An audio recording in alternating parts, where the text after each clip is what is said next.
Assalamualaikum warahmatullahi wabarakatuh. Jumpa lagi dengan kami. Hari ini kita akan belajar tentang pengertian limas di channel kami Imam Sibawai Easy Way Mathematics. Contoh limas dalam kehidupan sehari-hari adalah seperti ini. Jadi ada piramid, ada ini ya. Jadi karnival ya. Ini ada tenda seperti ini. Ada bangunan Jawa ini kebetulan seperti Masjid Demak ya. Ini ada bagian dari Monas ya. Jadi kita ambil ininya. Ini bagian dari limas yang terpotong atau terpancung ya. Nah, kalau kita perhatikan gambar tersebut, lalu seperti apakah pengertian limas itu? Oke.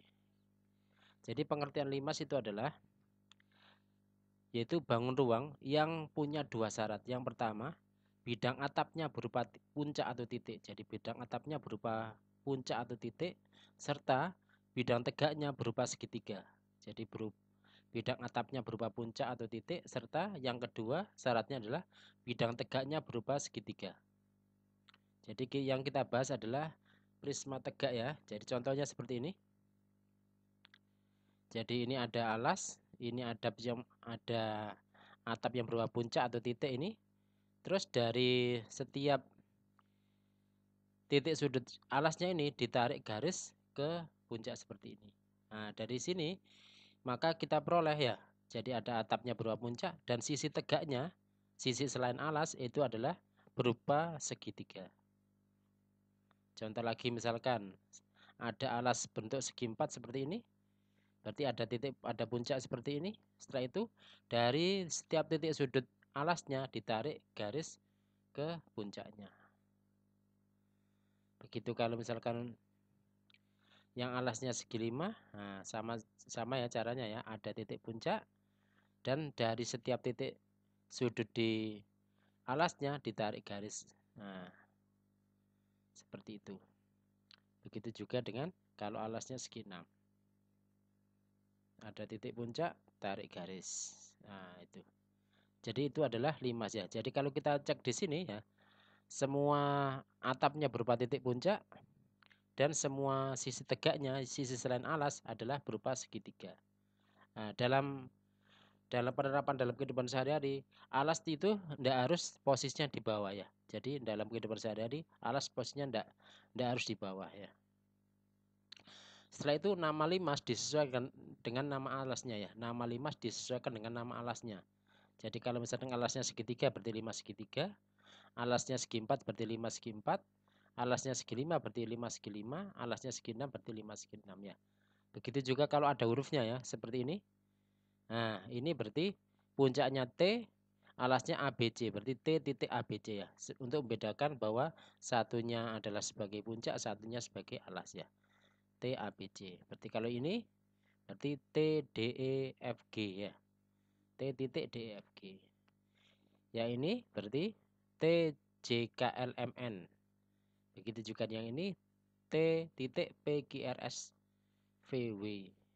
Nah, itu adalah pengertian dari limas ya. Jadi ada dua syarat yaitu bidang atap berupa puncak atau titik dan bidang tegaknya berupa segitiga. Nah, nanti dalam kondisi nyata tidak harus bentuknya seperti ini ya. Kadang-kadang ada yang terpotong ya, ada terpotong. Namanya limas terpancung nanti ya. Misalkan dipotong seperti itu. Ya, cek apakah semua limas tersebut sisi tegaknya berupa segitiga. Nah, bisa kita cek ya. Setelah itu cara melukis. Cara melukisnya adalah kita mengikuti langkah-langkah. Yang pertama buat alas limas ya. Seperti ini ya. Terus ada keterangan untuk garis yang harusnya tak nampak jika benda berbentuk padat ya. Jadi kan kalau kita lihat kalau dia bentuknya padat itu kan kadang-kadang tak nampak. Nah, yang tak nampak itu dibuat garis putus-putus.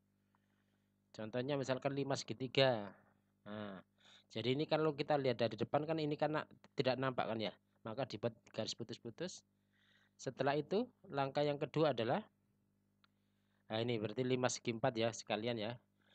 Berarti kita gambar segi 4. Kalau 5 segi 5 ya berarti kita gambar segi 5. Yang tak nampak dibuat putus-putus. 5 segi 6 juga gitu ya. Kita buat alasnya segi 6 seperti itu. Nah, setelah itu langkah yang pertama buat alas limas. Yang kedua adalah buat titik tengah alas ya atau titik berat. dari perpotongan diagonalnya. Jadi sebenarnya titik tengah alasnya itu di mana ya? Kita buat itu. Misalkan ini kita buat titik beratnya. Oh, titik beratnya di sini. Ya, ini juga kita kita cari ya. Ini titik beratnya. Oh, berarti titik beratnya di sini. Yang ini berarti titik beratnya di sini, ya. Yang ini berarti titik beratnya di sini, ya. Setelah itu kalau sudah ketemu titik berat langkah kedua, berarti langkah ketiga adalah dari titik tengah tadi ya, titik berat tadi ya, buat garis vertikal putus-putus ke atas ya. Jadi dari titik tengah tadi buat garis vertikal putus-putus ke atas yaitu sebagai garis tinggi. Jadi kita buat garis seperti ini. Ini juga ya. Ini juga garis ya, seperti ini. Nah, titik di sini adalah sebagai titik puncak nanti. Ya, titik di sini adalah sebagai titik puncak nanti. Terus setelah itu dari langkah yang keempat, dari setiap titik alas ya, dari setiap titik sudutnya alas ini, tarik garis sampai ujung pada garis tinggi. Nah, tinggal seperti ini. Nah, tinggal tarik garis, ini tinggal tarik garis, ini juga tarik garis, ini juga tarik garis. Gimana? Ya, bagaimana, mudah kan ya? Nah, setelah itu kalau sudah yang titik beratnya biar tidak ganggu bisa kita hilangkan seperti ini. Nah, ini yang garis putih di sini putus-putus ini adalah sebagai garis tinggi. Gimana? Bisa ya? Oke, itu dari kami. Jangan lupa untuk klik like, subscribe, dan tanda loncengnya ya di channel kami Imam Sibawai agar tidak ketinggalan materi-materi berikutnya. Terima kasih. Semoga bermanfaat. Kami akhiri.